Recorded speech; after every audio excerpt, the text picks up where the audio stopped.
আমার কইস তো মামা, গেছিলাম তুই বাড়ির কাজের মেয়ের বিয়ে করতে, কিন্তু কাজের মেয়ের পরিবর্তে যে মালিকের মেয়ের বিয়ে করে দিবে এটা তো আর বুঝতে পারিনি মামা। এত বড় লোড আমি সামলাইতে পারি নাই। আপনি যারে বিয়ে করতেছেন তারে করবেন, আরেকজনটা করা দরকার কি? ওমা, এই করতে আইলো? তাই নিয়ে আসিল। খালুরে পান, আপনি ম্যাডাম দিয়ে বিয়ে করতে পারবেন না, আপনি আমারই বিয়ে করবেন।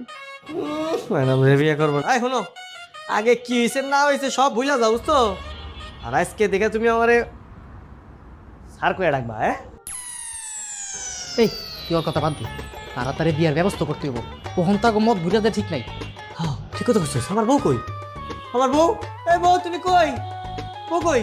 ম্যাডাম সাদে গেছে, আপনার জ্ঞান ফিরলে আপনারা পাঠাইতে গেছে। যান দেখা করে আসেন। হে মামা জামু। যাবি মানে অবশ্যই যাবি।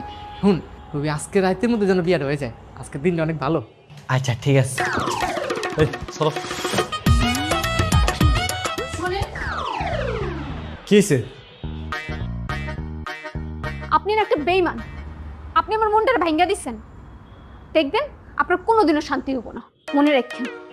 আচ্ছা দেখলো না কি হয়েছে? এই দিল, এই থামবা থামবা তো।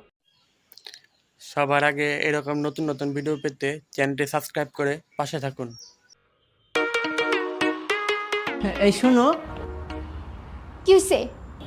মকবুল বেইমান হলো, আমি কিন্তু ইমানদার আছি। আমার একটা চান্স দিয়ে দেখতে পারো, আমি কিন্তু এখনো সিঙ্গেল।